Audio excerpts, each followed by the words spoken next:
안녕하세요. 이번 영상은요, 그 수학 문제를 빨리 풀 수 있는 방법, 네, 그것에 대해서 이제 말씀을 드려보겠습니다. 그런데 제가 전에도 어떤 말씀을 드렸냐면요, 처음부터 수학을 빨리 풀고 빨리 푸는 걸 익숙하게 만드는 게 중요한 게 아니라고 말씀을 드렸어요. 그러니까 무슨 뜻이냐면, 자, 한번 생각을 해볼게요. 시험 기간이 얼마 남지 않은 상태에서 실전 연습을 하기 위하여 시간을 재고 푸는 훈련은 의미가 있어요.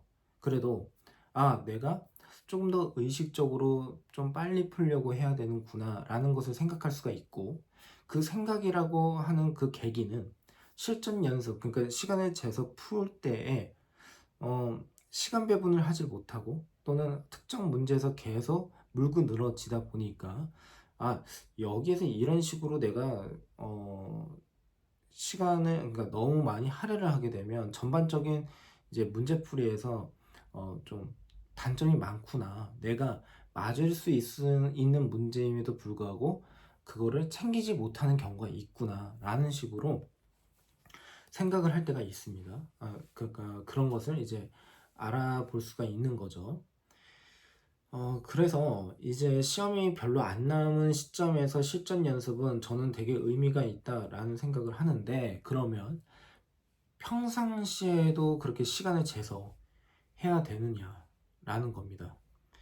그러니까 저는 역시나 어떤 말씀을 드리냐면요, 어, 빨리 풀기 위한 훈련을 처음부터 하기보다는 정확하게 푸는 연습을 먼저 해야 돼요. 정확하게 푸는 연습을 통해서 논리력을 단단하게 만들고, 거기에서 확장을 할 수 있는 게 중요하다라는 거죠. 그렇게 되면은 본인 스스로의 논리력이 탄탄하게 박혀 있는 상태에서 거기에서 계속 문제풀이를 하고 꼼꼼하게 따져나가기 시작을 하면 빨리 풀지 말라고 해도 빨리 풀어져요. 예, 이게 되게 중요하다라는 겁니다.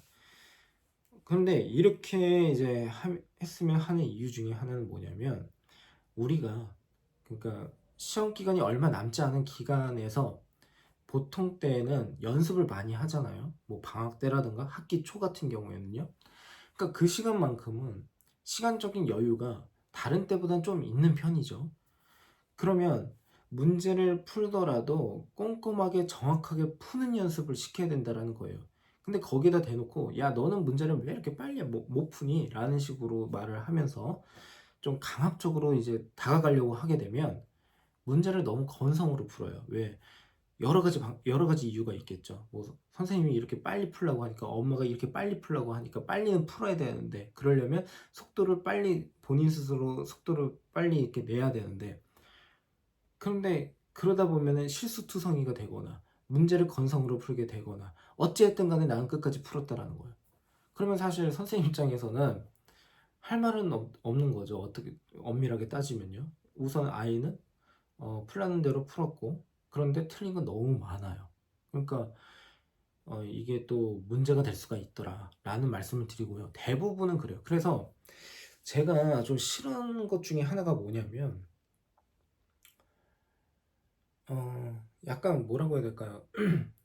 주변의 관심을 받기 위해서인지 뭔지 모르겠지만, 뭐 단기간에 성적을 빨리 올리는 방법, 뭐 팁, 꿀팁, 뭐 속도를 빨리 문제를 푸는 방법, 꿀팁, 뭐 이런 것들을 그렇게 좋아하는 편이 아닙니다. 예, 그게 중요한 게 아니에요. 지금 당장은요. 예, 그러다 보니까, 그러면 이제 제가 두 번째로 이제 말씀을 드릴 거는, 아까 그런 거였잖아요. 빨리 풀어라라고 해서 시간을 재놓고 강압적으로 하게 되면 아이 자체가 건성으로 푸는 경우가 있고 명확하게 문제인식을 못하는 경우가 있다고요. 그러면 그 과정이 생기게 되면 논리력 자체가 안 쌓여요. 안 쌓입니다. 유형 정리요? 유형 정리를 하더라도요, 이게 유형이라고 하는 게 그거예요. 문제를 봤을 때 이 문제에서 어, 특정 조건들이 나오게 되면 어떤 개념을 써서 어떻게 풀어야 된다라고 하는 방법적인 내용이 그 문제의 힌트로 탁 주어진 거예요. 항상. 그러니까 국어로 치면 되게 상투적인 표현들이 있잖아요. 아, 이런 말이 나오면 이 생각을 해야 돼. 이런 것들이. 그러니까 이게 유형학습이에요. 그러면 그 유형학습조차 제대로 되려면 문제에 대한 비교와 분석이 필요해요. 근데 그게 빨리 안 되는 아이한테 빨리 시킬 수 있겠냐고요.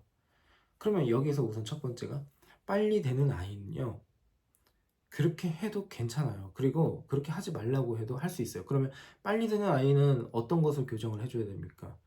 결국에는 빨리는 푸는데 정확하게 그리고 확실하게 푸는지 그거를 좀 더 포인트를 둬야 되는 거고, 이제 두 번째로 빨리 풀지 못하는 아이는 왜 빨리 못 풀지가 아니라 그렇게 되는 그러니까 그렇게 되는 원인에 대해서 파악을 해야 돼요. 시간을 잰다고 해서 될 문제가 아니에요. 예. 어, 그래서 정확하게 푸는 게 중요하다. 그리고 이제 빨리 못 푸는 이유가 결국엔 그겁니다. 실력이 그만큼 받쳐주질 않아서요. 그러면 그 실력을 역시나 만들어줘야 됩니다. 그 실력을 어떻게 만드느냐라고 한다면 역시나 정확하고 논리적인 풀이를 강조할 수밖에 없어요.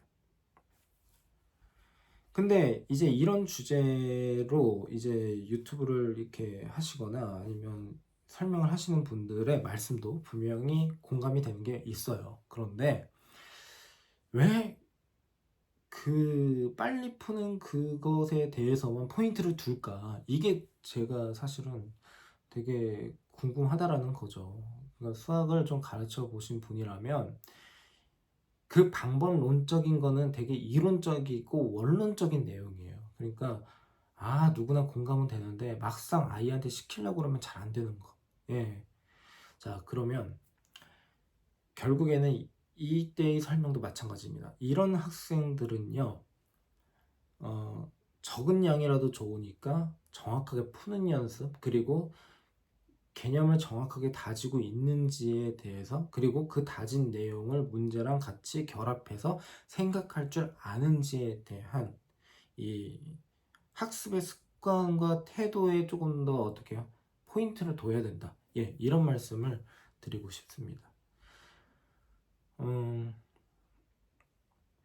그래서 이제 제가 단적인 예를 하나 들어드릴게요. 결국에는 문제를 좀 빨리 풀어서 득은 무엇이냐라고 한다면 내신이나 모의고사에서는 본인이 풀 수 있는 것을 좀 빠르게 풀어서 남은 시간에 고난도 문제에 도전을 한다라고 하는 개념이 있잖아요. 그런데 그건 되게 중요한 것 같아요. 제가 생각을 해도요. 그리고 저도 그렇게 제자들한테 이야기를 한 적이 있었고, 근데 이제 뭐냐면 고난도 문제 이외의 것에 대해서는 빨리 문제를 풀게 하는 훈련이 굳이 필요가 없어요. 예. 그러니까 성격적으로 너무 느긋한 경우라고 하면은 그거를 좀 더 의식적으로 풀게끔 하려고 노력은 하겠지만 시간을 잰다고 해서 될 문제는 아니에요. 그거는 본인이 계속 의식을 시켜야 돼요. 그리고 매번 잔소리를 조금씩은 해줘야 됩니다. 그러면서 조금씩 개선이 되게끔 해야 돼요. 시간을 잰다고 해서 될 문제가 아니에요. 그런데 그러다 보니까 예를 들어서 모의고사에서 정말 고난도 문제 한 3문제 정도를 제외한 나머지 문제 같은 경우에는요, 빨리 푸는 게 아니라 정확하게 풀다 보면 그게 정확하게 다 해결이 돼요. 그러면 그걸 좀 빨리 풀어서 나머지 문제를 푼다라는 개념, 그러니까 어려운 문제를 푼다라는 개념으로 간다고 하더라도 시간제에서 푸는 연습이 필요하냐? 아닙니다. 그때도 마찬가지예요. 정확하게 논리적으로 내가 그 문제를 분석을 할 수 있느냐라는 겁니다. 그러니까 고등학교 3학년 아이, 그리고 또는 2학년 아이, 또는 고등학교 수학을 공부하는 아이, 제가 어떤 경우가 있냐면요, 문제 하나를 가지고서요 하나씩 따로따로 이제 그 각각의 개념과 관련되어 있는 단락들을 다 붙여놓고서 그 밑에다가 관련된 개념을 써봐라, 관련된 공식을 써봐라, 관련된 어떻게 해석을 한번 써봐라, 이런 식으로 그 프린트를 해가지고 하게끔 하는 경우가 있거든요. 그러면 이 말인즉슨 무슨 뜻이냐면요, 그 문제를 빨리 풀기 위해서 시간을 재는 게 아니잖아요. 그러니까 그 문제를 분석하는 힘을 키워야 한다라고 생각하시면 되고, 그 분석의 힘은 정확하게 문제를 읽고 그리고 해석하는 힘, 독해력, 그리고 그걸 평상시에 끊어읽기라던가 아니면 중요한 조건에 형광펜으로 밑줄을 치게 한다던가 이런 걸 통해서 극복을 할 수가 있다라는 말씀을 드립니다. 예. 자, 그리고 이제 마지막으로 이제 말씀을 드릴 것은요. 이 전반적인 내용의 설명은 결국에 그런 거예요. 아이가 결국에는 문제를 풀고 그 문제를 해결하는 능력. 그러면 이거 자체에서 속도를 빨리 하려면 결국에 뭡니까? 문제를 보고 유형을 파악할 줄 아느냐? 아니면 여러 가지 유형이 복합적으로 나왔을 때 그 문제를 정확하게 독해서 풀 수 있느냐라는 거죠. 예, 그래서 그게 중요하다라는 설명을 좀 드리고 싶고요. 그리고 보통 대개는 이제 그 빨리 푸는 연습을 뭐 시간을 재서 그 연습을 한다. 제가 아까 처음에서도 분명히 제가 그런 부분은 일정 부분 필요는 합니다라고 했었죠. 시험 기간에 다다라서 실전 연습을 한다거나 이런 식으로요. 근데 그 외의 시간에는 문제를 정확하게 푸는 연습이 중요하다고 했었어요. 그래서 대개는 이제 그 속도만을 계속 강조하는 경우라고 하는 경우에는 제 개인적인 의견이지만 고등학교에 정말 고난도 문제의 구조가 제대로 어떻게 되어 있는지를 모르시거나 초등학교, 중학교의 수학에 국한해서 가르치는 학원 또는 강사 그런 분들이 이제 설명을 하는 방식이다라는 말씀을 많이 생각을 합니다. 예, 그래서 이런 거는 좀 참고를 한번 해보셨다가요.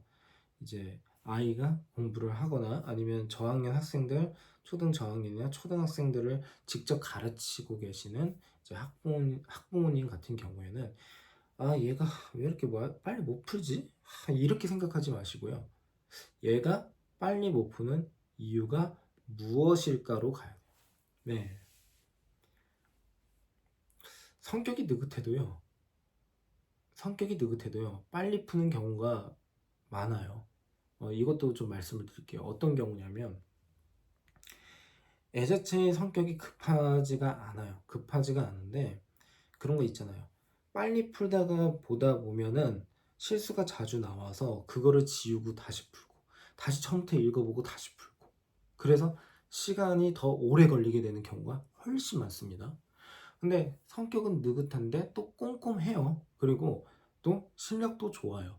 잘 알고 있어요. 이런 아이는요, 손이 좀 느려도, 그리고 생각은 좀 빠를 수 있는데, 손이 좀 느려도 그 문제를 풀 때의 실수가 그만큼 적고, 문제 파악을 또 정확하게 하는 경우라고 한다면, 성격이 느긋해도 빨리 풀게 됩니다. 예, 그런 경우가 있죠. 예, 차분하게 어떻게 쭉 풀어나가는 거죠. 어떤 애는 빨리빨리 풀려고 하는데 이게 생각처럼 잘 안 되니까 여러 번 보고 겨우겨우 풀었는데 더 오래 걸리는 경우. 예, 이렇게 생각을 하시면 좋을 것 같습니다. 예, 감사합니다.